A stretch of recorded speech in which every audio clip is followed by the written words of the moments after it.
Guys நான் காலங்காலத்தில் எந்திரிச்சோனே பண்ணுற மொதல் வேலை என்ன தெரியுமா? என் ஃபோனுக்கு சார்ஜ் போடுறது தான். ஏன்னா எங்கள் ஊரில் எப்போ மழை பெய்யும் எப்போ வெயில் அடிக்கும்னு சொல்லவே முடியாது. ஒரு 2 சொட்டு மழை பெஞ்சா போதும், ஒரு 2 மணி நேரம் பக்கத்தில் எங்கள் ஊரில் கரண்ட் பண்ணி விட்டுறாங்க. அதனால் நான் சார்ஜ் கரண்ட் இருக்கும்போதே போட்டு வச்சுக்கிறேன்.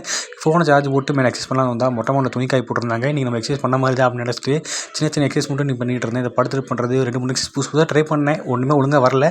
ஆனால் முடிஞ்ச அளவுக்கு எக்ஸசைஸ் பண்ணிட்டு வாக்கிங் போகலான்னு கிளம்புனா எங்கள் ஸ்கூல் பக்கத்தில் வாக்கிங் போகிறேன். எனக்கே ரொம்ப ஆச்சரியமாக போச்சு கைஸ். நான் கண்ட காட்சி உண்மைதான் சொல்லி நல்லா உத்து பார்க்குறேன். ஸ்கூலுக்குள்ளே கப்பல் நிற்குது. எனக்கு ரொம்ப ஆச்சரியமாக போச்சு. யாராவது நம்ம ஸ்கூலுக்குள்ள வந்து பார்த்தீங்கன்னா கப்பல் நிப்பாட்டினது. அப்புறம் தான் பக்கத்தில் விசாரித்து பார்க்கும்போது சொன்னாங்க, இன்றைக்கி சயின்ஸ் ப்ராஜெக்ட் நடக்குது. நம்ம சயின்ஸ் கண்காட்சி அதுக்காக வந்துட்டு கப்பல் செஞ்சு நிப்பாட்டியிருக்காங்க. நாங்கள் படிக்கும்போது அந்த சயின்ஸ் கண்காட்சி என்னென்ன நடத்துவாங்கன்னா, ஒரு சயின்ஸ் ரூம்னு ஒரே ஒரு ரூம் இருக்கும். அந்த ரூமில் வந்து பார்த்தீங்கன்னா ஆளாளுக்கு ஒரு சயின்ஸ் ப்ராஜெக்ட் ஒன்று பண்ணி கொண்டு வந்துருவாங்க. முக்கால்வாசி பேர் என்ன பண்ணுவாங்கன்னா, அந்த மோட்டரை வச்சு அந்த காற்றாலையை சுற்ற விடுவாங்கல்ல, அந்த ப்ராஜெக்ட் தான் முக்கால்வாசி பண்ணியிருப்பாங்க. இப்போ வந்து பார்த்தீங்கன்னா ஸ்கூலுக்குள்ளே கப்பல் கொண்டு வந்து நிப்பாட்டி இந்த சயின்ஸ் எக்ஸிபிஷன்லாம் பண்ணுறாங்க. ரொம்ப பெருமையாக இருக்குது ஸ்கூலில் நினச்சா. அப்புறம் நம்ம படித்த ஸ்கூல் இவ்வளோ பெருசாக பண்ணுறாங்கன்னு நினைக்கும் போது ரொம்ப ரொம்ப பெருமையாக இருக்குது கைஸ். அப்புறம் பார்த்தீங்கன்னா காலங்காலத்தில் எங்கள் அம்மா சப்பாத்தி பிடிச்சிருந்தாங்க. எனக்கு டெய்லியும் சப்பாத்தி சாப்பிட்னு ஆசை தான். ஆனால் எங்கள் அம்மா எப்பயாவது ஒரு நாள் சப்பாத்தி போடுறாங்க.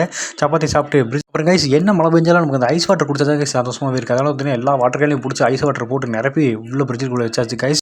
அப்புறம் நான் எத்தனை தடவை இந்த வண்டி வேலை பார்த்துருமே புதுசாக ஏதோ ஒரு பிரச்சனை வந்துக்கிட்டே இருக்குது. நேற்று வந்து பார்த்தீங்கன்னா கிக்கரில் ஏதோ வயர் போயிருச்சான். அதனால் பார்த்தீங்கன்னா வண்டி எத்தனை நேரம் கிக் அடித்தாலுமே ஸ்டார்ட்டே ஆக மாட்டேன்ருச்சு. நேற்று வண்டி கொண்டு வேலைக்கு விட்டுட்டு வீட்டுக்கு வந்தால் என் மாப்பிள்ள வந்து ஒரு நல்ல விவசாயி வீட்டில் மகனாக பார்க்க வேண்டியவன் கைஸ். பாருங்கள் வீட்டை போட்டு எப்படி கொத்தி வச்சிருக்கான்னு. வீட்டுக்கு முன்னாடி இருந்தது ஒழுங்காக இருந்தது அந்த ஒரு இடம் தான். அந்த இடத்தையும் போட்டு நல்லா கொத்தி வச்சுட்டேன்.